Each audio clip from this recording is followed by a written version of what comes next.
strategy that the city has laid out with respect to obstructing the process and trying to stop the project primarily. That's our primary goal.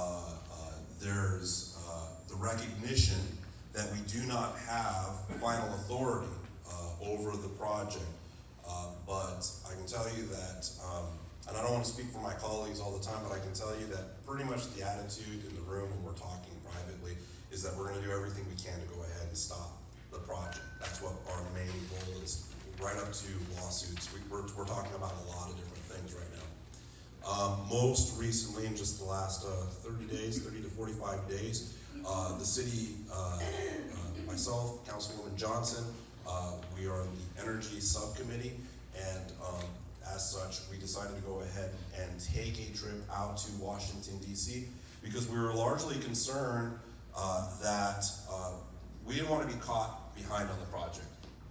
And this is a federal process, so we're not 100% familiar with that process.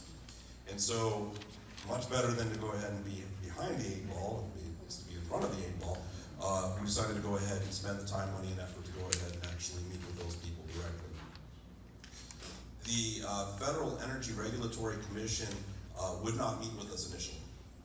And when we reached out to them multiple times, they eventually agreed to meet, but only on the condition that we would not talk about the project specifically, and only talk about the process, okay?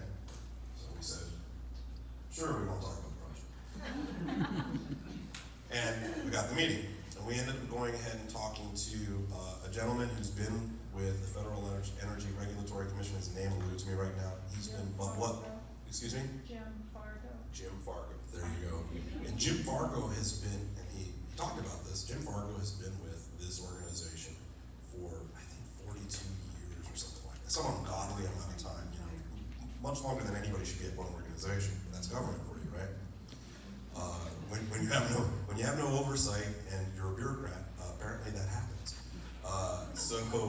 So we went in, we had the conversation with them. We mostly stuck with process questions, but then we started asking questions like hypotheticals, like, well, what if we did a peer review of the project and go ahead and submit our findings? Oh, well, we consider that. Could do that, you know, sort of thing. You're like, well, we're really concerned that we're not going to be able to go ahead and, you know, have our say about this. You know, how do we go ahead and, you know, do X, Y, Z? And they were giving us information, and then after they saw that we were kind of playing nicely, they started opening up a little bit. And the meeting was supposed to last about an hour, that lasted almost 2 hours, and they gave us a lot of great information. And I can say that walking out of that meeting, Councilman Johnson and the staff members that were with us, we all looked at each other, and I think we were taking an Uber on the way back, and we all looked at each other, we were kind of like, that went about as well as we could have expected. Okay, so we're not behind. There is a process. There are many opportunities to go ahead and actually interject not only what the city wants, but also the people here want. And we're in one of those time periods where you can file as an interview. This is what the city sent. Yes, yeah. Okay. So you're on top of it. thank you. Thank you for going to that. The application was finalized. The city did submit a letter objecting to a lot of things. We did submit a peer review that went ahead and said, hey, you know, surprise, surprise, the guy that did the studies to go ahead and justify that the project would have no problems, you know, operating within our lake. We went ahead and had somebody else take a look at that. And there was a lot of problems. There's a lot of things that they didn't take into consideration. The way that, and they're specialists and it gets into the science, I'm not going to get into that much, but basically the studies that the developer is inputting, of course, are a little light on details and a little light on the science, and use questionable means and methods. We're going to continue working. There's a stay that's been in place thanks to Pachanka.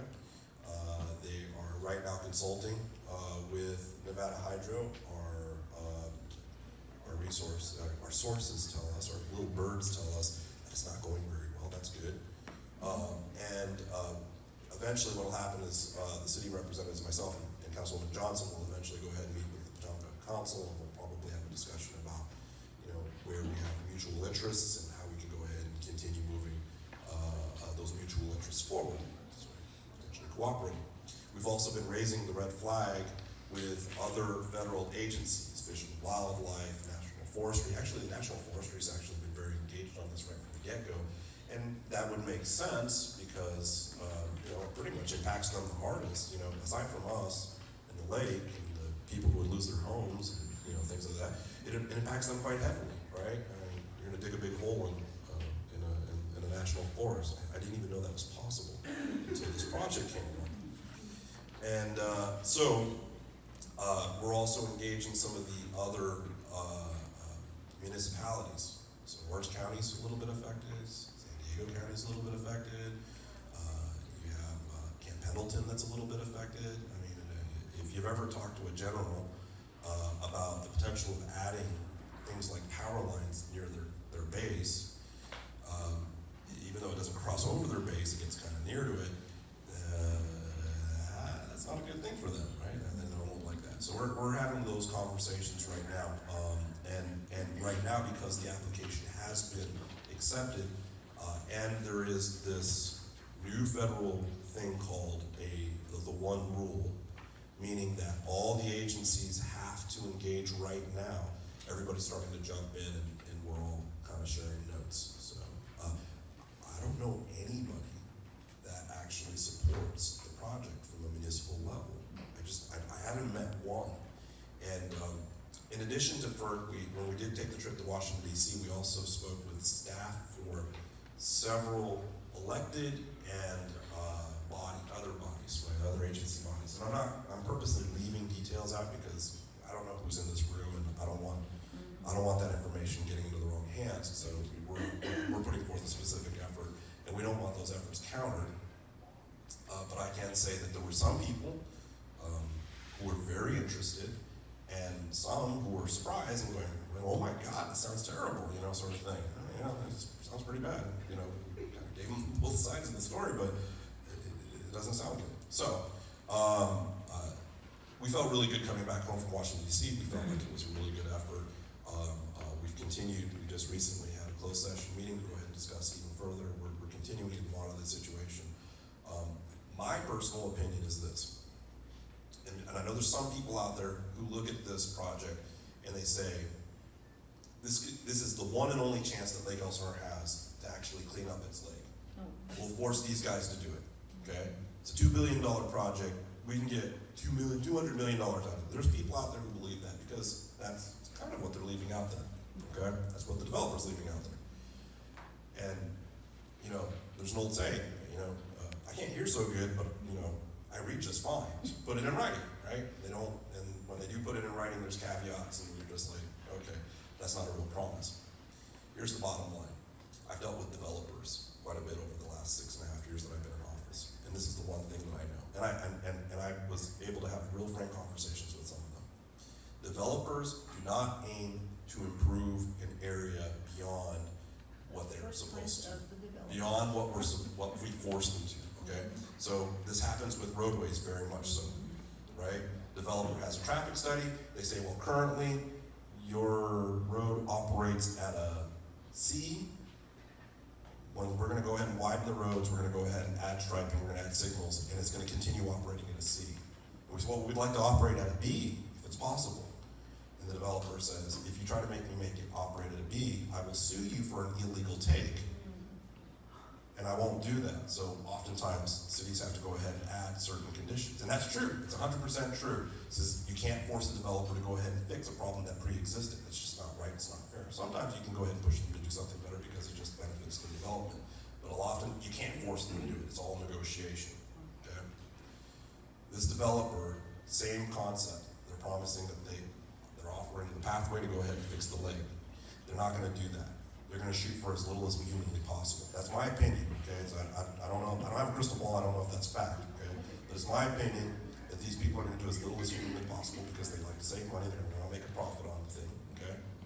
And that when anybody tries to go ahead and force them to do a little more, they're going to claim it's an illegal take, and they'll sue, and they'll try to go ahead and get out of it, even if they've got it in writing, okay? So my thing is, we got to stop this. Hey, Steve. Yes. Didn't they recently apply for lower lake operation level at the 135 or the 1235 more opposed to the 1240? So one of the big reasons why we decided to go ahead and move forward and take a position is we were consulting with Nevada Hydro, and of course we were hearing the sweet promises that were being offered by Nevada Hydro. We're just like, well, you know, we don't know what to make of this. We're trying to get more information as things goes along. For me, when I heard that there was communication between FERC and Nevada Hydro to reduce the minimum operating level from 1240 down to 1235, that was a clear indication to me that they had absolutely no interest in improving or caring a damn about our lake. Like, there was nothing there. They lost all faith, everything that had been said and promised. I was like, I'm done, all right? So as soon as I could, I got, you know, I'm the mayor for the city, and the mayors controlled the agenda. And despite the fact that we didn't have, you know, a cacophony of council members saying, hey, we need to go ahead and do this, put it on the agenda, and that's when a lot of you folks showed up, and we had a packed audience, and you didn't know what was gonna happen. We could have supported it, we could have opposed it, you didn't know, right? And that's where we went ahead and announced that, you know, unanimously opposed with conditions. We leave the with conditions because of this reason, okay? Because in Washington, D.C., if you just say you're opposed, they go, great, thank you for your opinion, they close the door. If you say you're opposed with conditions, you can list as many conditions as you want, you know? We want them to go ahead and build the International Space Station right here in Lakeland. I don't know. You know what I mean? I'm just saying, being funny. But we could add conditions as we go along as the studies come in, and then try to kill the project with a million paper cuts too, right? I mean, that's another way to go ahead and you make it too expensive for them to build. That's another way to go ahead and do it. So that's the thought process behind